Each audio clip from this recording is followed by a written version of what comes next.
berjalan dalam firman-Mu, hatiku siap.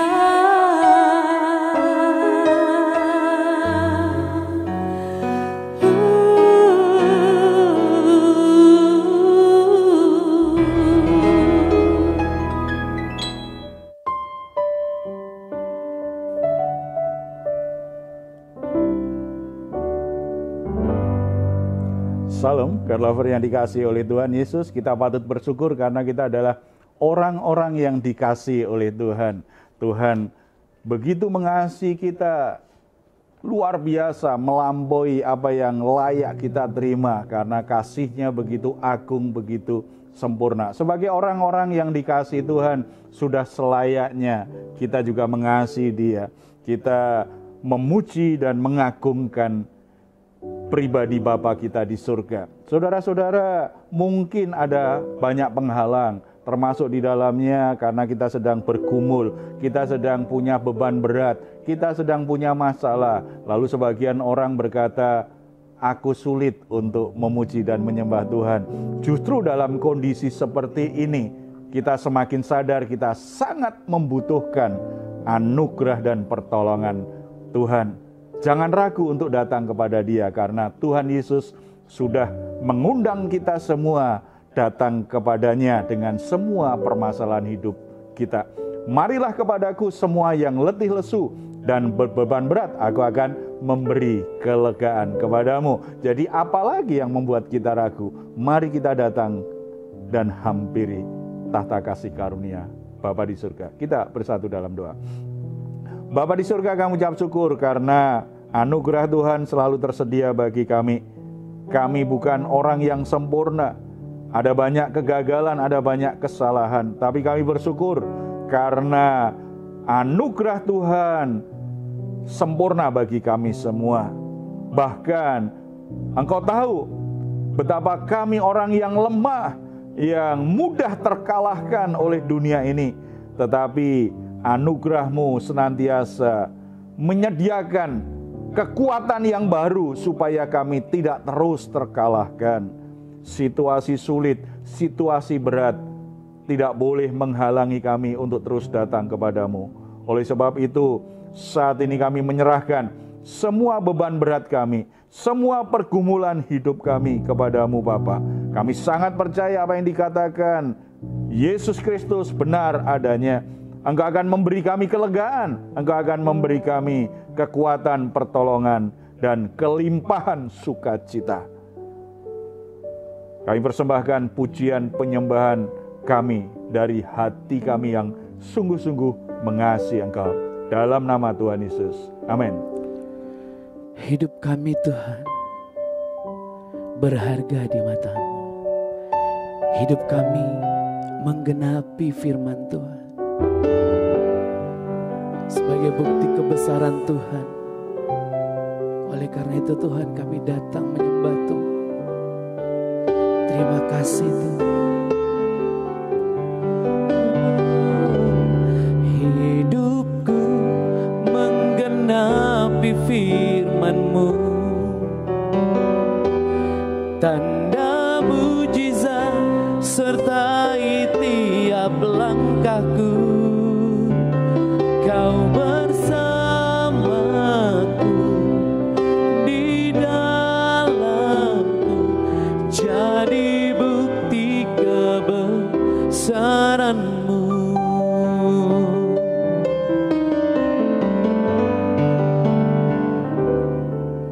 Tuhan, Kau sempurna dalam rencana-Mu dan karya-Mu. Ku serahkan hidupku, murnikan dengan Roh-Mu. Hidupku menggenapi firman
Jadikan kami Tuhan berharga di mata-Mu.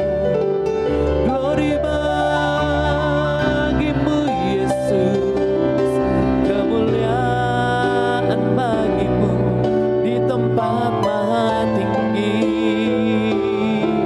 Yesus Tuhan, segala kemuliaan bagimu. Jadikan aku Tuhan rumah doa-Mu, agar semua suku bangsa datang menyembah-Mu.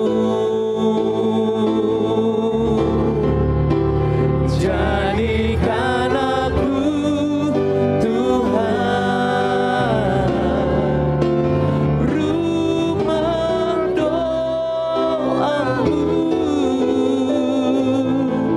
agar semua suku bangsa datang menyembah-Mu.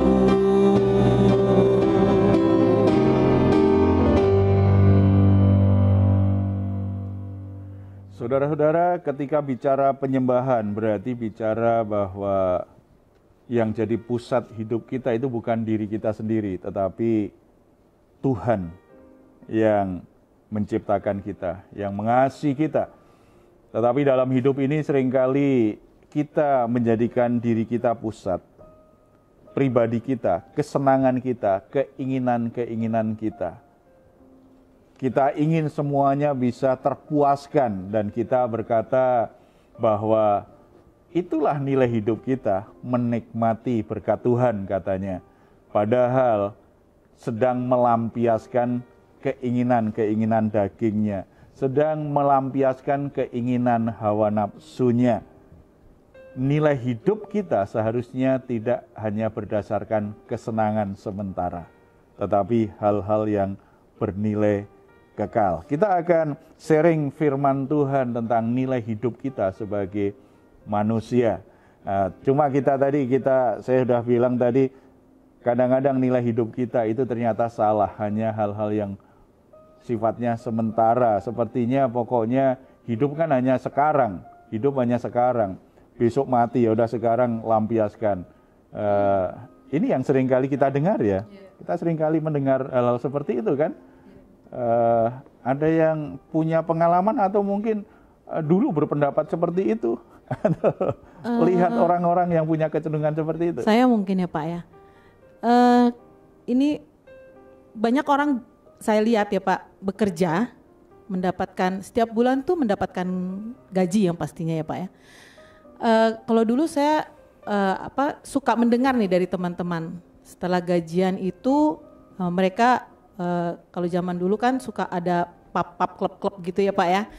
Jadi mereka udahlah Fer, menikmati hidup. Nah itu.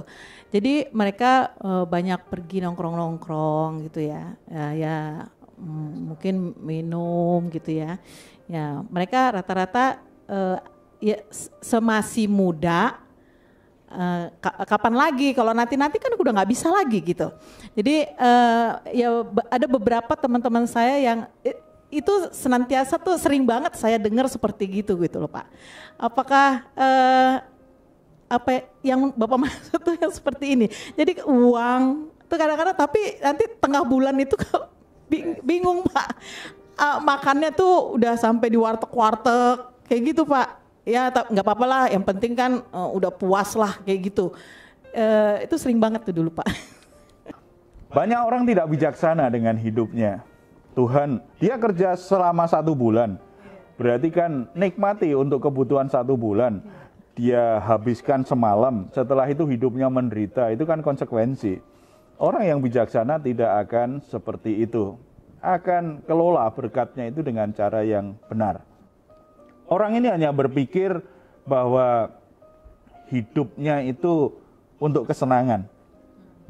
Tidak dimaknai dengan sesuatu yang lebih bernilai daripada kesenangan yang sementara. Bukan berarti di dalam Tuhan tidak ingin kita senang, tidak. Tetapi hidup itu, nilai hidup kita, makna hidup kita bukan pada kesenangannya. Ada yang lebih mulia, ada yang lebih bernilai daripada kesenangan. Apa artinya sebuah kesenangan setelah itu justru menghasilkan penderitaan? Apa artinya sebuah kesenangan setelah itu justru menyakiti orang lain? Apa artinya sebuah kesenangan yang membuat kita akhirnya menjadi sakit, membuat kita akhirnya punya banyak masalah, hidup kita menjadi semakin rumit? Itu kan sebuah kebodohan dalam hidup ini. Harusnya kita punya sikap yang bijaksana, melihat hidup kita berdasarkan nilai yang Tuhan ajarkan kepada kita. Lalu Pak, apa saja nilai dalam hidup kita sebagai manusia ciptaan Tuhan? Nah, kalau kita sebagai orang yang beriman, kita harus memang selalu melihat diri kita dalam konteks rencana Tuhan. Karena kita percaya hidup kita kan nggak kebetulan, ada sebuah tujuan. Sebuah produk itu kan punya tujuan. Produk itu baru dianggap berhasil ketika produk itu bisa dipakai sesuai dengan tujuannya. Misalnya air mineral itu tujuannya untuk diminum. Maka keberadaan air mineral itu baru bernilai kalau ternyata orang yang haus bisa meminumnya dan hausnya akhirnya hilang, dahaganya hilang, dia menjadi terpuaskan, tidak lagi merasa dahaga karena menikmati itu. Tetapi bisa juga air mineral dipakai untuk menyiram tanaman. Bisa nggak? Sangat bisa, tetapi itu bukan itu tujuannya. Nilai utamanya bukan sekedar nyiram tanaman, tetapi untuk diminum. Karena emang air mineral untuk diminum, diproduksi untuk diminum. Hidup kita sebagai manusia diciptakan Tuhan untuk sebuah tujuan. Nilai hidup kita harus disesuaikan dengan tujuan Tuhan untuk kita apa. Kita baca Kejadian pasal yang kedua, ayat 8 sampai 17. Perikop ini menolong kita untuk memahami hidup kita yang bernilai itu dari 3 hal. Yang pertama, hidup manusia itu sesungguhnya sebuah anugerah. Ayat 8. Selanjutnya Tuhan Allah membuat taman di Eden, di sebelah timur. Disitulah ditempatkannya manusia yang dibentuknya itu. Bukankah sebuah anugerah? Tuhan ciptakan manusia di hari terakhir, sebelum Tuhan menetapkan sebagai hari Sabat, semua sudah disiapkan dulu. Semua alam semesta dan seisi bumi ini sudah disiapkan dulu oleh Tuhan. Kemudian Tuhan buat taman Eden. Setelah semuanya tersedia, Tuhan ciptakan manusia. Manusia ditempatkan di taman di Eden tersebut. Ini sebuah anugerah. Berarti dalam rancangan Tuhan, Tuhan itu merancang kita dalam anugerahnya, serta menyediakan anugerah yang kita butuhkan supaya kita bisa menjalani hari-hari kita itu dengan baik. Lupa akan anugerah Tuhan, membuat orang ketika dapat rezeki, ketika diberkati Tuhan, ketika sehat, ketika dapat jabatan, ketika dapat kesempatan baik, ketika dapat hal-hal yang membuat hidupnya lebih enak, dia lupa diri. Karena berpikir, itu milikku, hasil jerih lelahku sendiri, terserah aku mau buat apa, terserah aku mau apakan, terserah akhirnya untuk memuaskan diri sendiri. Tetapi kalau kita ingat itu anugerah Tuhan, berarti kita ingat, ini bagian yang kedua, ada tanggung jawab dengan anugerah itu. Kita baca di ayat yang ke-15. Tuhan Allah mengambil manusia itu dan menempatkannya dalam Taman Eden untuk mengusahakan dan memelihara taman itu. Ternyata Tuhan beri anugerah dengan sebuah tanggung jawab. Untuk apa? Adam dan Hawa untuk mengusahakan, untuk merawat Taman Eden itu. Berarti ada tanggung jawabnya. Hidup ini sebuah tanggung jawab. Kalau kita hidup berarti ada tanggung jawab yang harus kita kerjakan. Kita lahir di sebuah keluarga. Awal-awal kita dirawat oleh orang tua kita. Karena orang tua kita itu bertanggung jawab. Merawat, mengasuh, membiayai kita. Apakah kita punya hak untuk mendapatkan perhatian yang begitu besar, pengorbanan yang begitu besar dari orang tua? Sebenarnya tidak juga, tetapi itu anugerah pertama yang kita alami dalam hidup ini. Anugerah Tuhan melalui orang tua kita, memberikan apa yang mereka punya, berkorban sedemikian rupa agar kita bisa tumbuh sehat.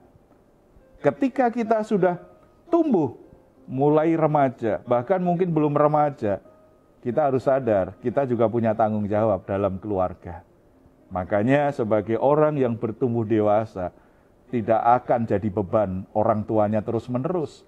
Dia pasti akan meringankan beban orang tuanya. Karena sebagian beban orang tuanya, sekarang anaknya ikut membantu.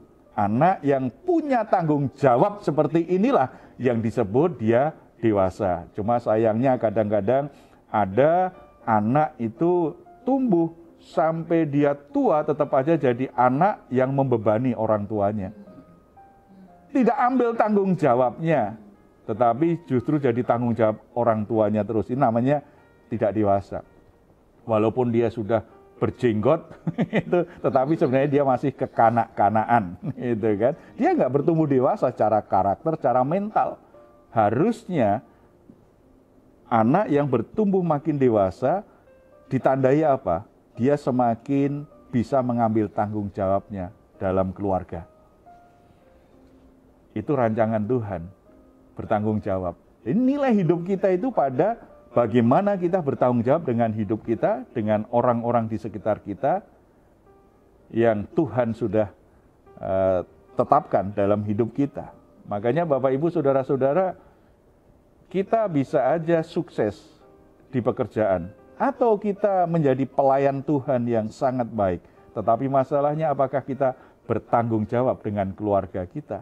Nilai hidup kita bukan aktivitas kita, bukan kesibukan kita, bukan pula apa yang kita miliki, tetapi nilai hidup kita, apakah kita bertanggung jawab dengan apa yang Tuhan berikan, Tuhan percayakan dalam hidup kita. Kalau Tuhan percayakan kita rumah tangga, apakah kita sudah bertanggung jawab untuk merawat rumah tangga kita dengan baik? Kalau Tuhan sudah percayakan kepada kita pekerjaan, apakah kita bertanggung jawab bekerja dengan baik? Kalau Tuhan sudah percayakan kita pelayanan, apakah kita bertanggung jawab melayani dengan baik? Kalau Tuhan percayakan kita dengan harta benda, apakah kita bertanggung jawab mengelolanya dengan baik? Apapun yang Tuhan anugerahkan kepada kita, ingat ada tanggung jawabnya. Ketika kita mengelola tanggung jawab kita dengan baik, kita bisa mempertanggungjawabkan di hadapan Tuhan. Itulah nilai hidup yang sesungguhnya. Karena cepat atau lambat kita semua kan akan mengakhiri hidup kita di dunia ini. Kita akan meninggalkan dunia ini. Dan kita harus mempertanggungjawabkan selama kita hidup di dunia ini kepada yang memberi hidup, kepada Tuhan yang kita sembah. Makanya nilai hidup kita sangat terkait dengan tanggung jawab yang kita kerjakan dengan baik. Dan yang ketiga, kalau kita pelajari di ayat yang ke-16 dan 17. Lalu Tuhan Allah memberi perintah itu kepada manusia, semua pohon dalam taman ini boleh kau makan buahnya dengan bebas. Tetapi pohon pengetahuan tentang yang baik dan yang jahat itu, janganlah kau makan buahnya. Sebab pada hari engkau memakannya, pastilah engkau mati. Semua pohon dalam taman ini boleh kau makan buahnya dengan bebas. Tuhan memberi kita kebebasan untuk menikmati anugerahnya, untuk menikmati berkat-berkatnya. Tetapi walaupun ada kebebasan, Tuhan tetap membuat batas. Semua boleh engkau makan bebas, tetapi yang satu ini jangan loh. Nanti kita kalau lihat perikop ini lebih lengkap, iblis itu menipu manusia. Gak enak ya, semua gak boleh ya. Dan ini diyakini oleh banyak orang, dipercayai oleh banyak orang kan, ikut Tuhan gak enak, gak bebas. Yang ini gak boleh, yang ini gak boleh, yang ini gak boleh, yang ini gak boleh. Banyak larangannya. Iya, banyak larangannya gitu. Padahal ikut setan larangannya lebih banyak. Lebih banyak. Semakin terbelenggu. Tuhan berkata semua yang ada boleh kamu makan, bebas. Cuma yang satu ini jangan ya. Kenapa? Tuhan memberi batas. Itu sebenarnya sedang menjaga hidup kita sendiri. Yang pertama, batas itu perlu diberikan supaya kita sadar siapa Tuhan kita dan siapa kita. Ingat bahwa semua yang dinikmati Adam dan Hawa di Taman Eden itu anugerah. Dia ada di Taman Eden dan boleh menikmati semuanya, itu anugerah. Dia nggak layak menerimanya, tinggal menerima dan menikmati. Bagaimana mungkin sudah disiapkan semuanya, sudah diberikan dan boleh menikmati semua yang ada di Taman Eden, tetapi dia lupa bahwa itu anugerah, itu kan lupa diri. Perlu ada garis batas. Ingat, ini anugerah dan kamu itu ciptaan. Kamu harus menghormati Tuhan. Batas itu sebagai sebuah disiplin hati nurani kita. Supaya kita tetap menghormati Tuhan. Menghormati pencipta kita. Sebab kalau semua bebas, maka yang menguasai dan mengendalikan hidup kita adalah hawa nafsu kita. Keinginan daging kita. Kalau itu terjadi, maka hakikat diri kita, nilai hidup kita sebagai manusia mengalami kemerosotan yang sangat buruk sekali. Binatang tidak tahu apa artinya penguasaan diri. Binatang tidak ada garis batas. Tetapi manusia punya garis batas dalam hidupnya karena manusia itu makhluk yang mulia. Punya akal, punya perasaan, punya kehendak bebas, tetapi ada kesadaran rohani bahwa saya ciptaan dan ada yang menciptakan saya. Saya seharusnya menghormati Tuhan. Makanya saudara-saudara, orang nggak di sebuah tempat, nggak ada agama, belum masuk di situ. Pasti ada kesadaran-kesadaran rohani tentang yang maha kuasa. Walaupun kadang-kadang sebutannya aneh-aneh gitu. Atau kadang-kadang mungkin salah menyembahnya kepada siapa. Tetapi ada kesadaran batin bahwa ada pribadi yang maha kuasa, yang tidak terlihat, yang melampaui kekuatan manusia. Hati nurani itu perlu didisiplin, sebab dosa itu membuat hati nurani itu menjadi padam. Hati nurani bahkan menjadi mati. Banyak orang tidak punya hati nurani, tidak bisa berterima kasih kepada Tuhan yang memberi, tidak bisa bersyukur kepada Tuhan yang sudah memberkati dia. Dan itu nanti berimbas dalam kehidupan sosial dan relasinya dengan orang lain. Betapa banyak kita melihat anak-anak durhaka, tidak tahu berterima kasih kepada orang tuanya, tidak tahu menghormati orang tuanya. Bagaimana kita melihat orang-orang yang tidak pernah berterima kasih atau melupakan kebaikan orang lain, bahkan mengkhianati orang yang sudah berbuat baik kepada dia. Itu menunjukkan hati nurani yang rusak. Batas itu diperlukan untuk menjadi alarm di hati nurani kita. Keinginan tidak boleh melebihi rasa hormat kita kepada Tuhan. Kesenangan tidak boleh melampaui rasa hormat kita kepada Tuhan. Kita harus mempertanggungjawabkan itu di hadapannya. Amin. Saudara-saudara yang dikasihi oleh Tuhan Yesus Kristus, apa nilai hidupmu saat ini?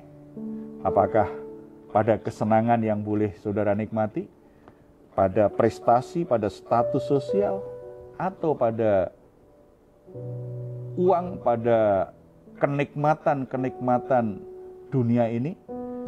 Apakah itu membuat kita bahagia? Apakah itu memuaskan hati kita? Tuhan menyediakan makna, mengajar kita makna hidup yang lebih bernilai kekal dan memuaskan batin kita. Kita bersatu dalam doa. Bapa di surga, Engkau sumber kepuasan kami. Terima kasih karena hidup kami adalah anugerah.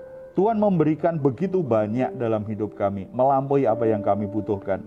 Bahkan sebenarnya kami tidak layak menerimanya, tetapi Tuhan memberikannya kepada kami. Keselamatan kami adalah anugerah Allah. Hidup kami adalah anugerah Allah. Hal-hal yang saat ini kami miliki, hal-hal yang baik, pencapaian-pencapaian yang berhasil kami capai saat ini, itu adalah anugerah Allah. Kami bertanggung jawab untuk mengelolanya.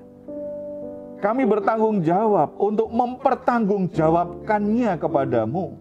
Oleh sebab itu, ajar kami untuk selalu menyadari anugerah-Mu ini, bertanggung jawab dengan benar di hadapan-Mu Bapa. Dan selalu ingat, ketika kami menikmati berkat-berkat Tuhan, ketika kami menikmati kesenangan-kesenangan karena berkat itu, kami tidak lupa diri. Kami tetap menetapkan batas yang jelas, yaitu menghormati Engkau. Bapa mengerti keadaan kami satu persatu saat ini, terutama bagi saudara-saudara yang sedang mencari arti hidupnya, nilai hidupnya. Mereka mengejarnya dengan berbagai kepuasan-kepuasan jasmani sedemikian rupa. Tetapi hati mereka tetap hampa, hati mereka tetap kosong. Mari Bapa, Engkau nyatakan kehadiran-Mu, dan biarlah kebenaran firman Tuhan ini memuaskan jiwa mereka, sehingga mereka tidak mencari nilai hidup hanya dengan hal-hal yang sementara, tetapi hanya kepadamu saja mereka menemukan arti hidup, nilai hidup yang sesungguhnya. Tuhan memberkati setiap saudara-saudara yang mengikuti Raise and Guard saat ini. Yang sakit Tuhan sembuhkan, yang lemah Tuhan kuatkan, yang sedang berbeban berat Tuhan memberi kelegaan, yang sedang mengalami masalah jalan buntu sehingga membuat mereka hampir putus asa. Tuhan, mari Engkau bukakan pintu-pintu kesempatan, jalan keluar yang terbaik dari-Mu Tuhan. Ketika mereka harus membuat putusan yang begitu penting dalam hidupnya, mereka mengalami kebingungan. Bapa, Engkau memberikan hikmat yang mereka butuhkan, supaya mereka bisa mengerti kehendak Tuhan dan bisa membuat keputusan yang benar, yang sesuai dengan kehendak Tuhan. Jangan biarkan mereka salah membuat keputusan Tuhan. Jangan biarkan mereka terhilang karena pilihan yang salah itu, Tuhan. Tuhan memberkati orang tua kami, Tuhan memberkati anak-anak kami, Tuhan memberkati orang-orang yang dekat dengan kami, Tuhan memberkati para pemimpin kami, baik pemimpin rohani maupun pemimpin kami di pekerjaan. Tuhan juga memberkati para pemimpin masyarakat, pelayan publik, dari kepala daerah sampai presiden. Tuhan berkati mereka semuanya Bapa, karena mereka adalah orang-orang yang Tuhan tetapkan untuk memimpin kami, supaya kami hari demi hari semakin mengenali jalan Tuhan dan menemukan arti hidup ini. Kami tidak sia-sia menjalani hidup ini, tetapi apa yang kami lakukan dalam hidup ini memuliakan Tuhan dan menjadi berkat bagi banyak orang.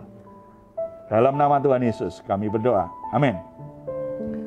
Saudara-saudara yang dikasihi Tuhan, nilai hidupmu terletak pada anugerah Allah yang Tuhan berikan kepadamu. Oleh sebab itu, mari kelola semua hal yang Tuhan sudah percayakan itu dengan penuh tanggung jawab, dengan selalu mengingat bahwa semua hal yang kita nikmati dalam hidup ini tetap menghormati Tuhan yang memberikannya. Kalau saudara-saudara saat ini sedang bergumul dengan persoalan-persoalan yang berat, jangan putus asa. Masih ada pertolongan dari Tuhan. Saudara yang membutuhkan dukungan doa, silakan untuk menuliskannya di nomor telepon yang tertera di layar saudara. Tim doa kami akan mendukung saudara supaya Bapa di surga menolong saudara semuanya. Kalau saudara ingin memberikan komentar, silahkan menuliskannya di ruang komentar yang ada di channel Diaspora TV. Kami tunggu. Mazmur 4 ayat 8-9. Engkau telah memberikan sukacita kepadaku lebih banyak daripada mereka ketika mereka kelimpahan gandum dan anggur. Dengan tentram aku mau membaringkan diri, lalu segera tidur, sebab hanya Engkaulah ya Tuhan yang membiarkan aku diam dengan aman. Puji Tuhan, selamat malam, selamat beristirahat. Tuhan Yesus memberkati kita semuanya. Salam.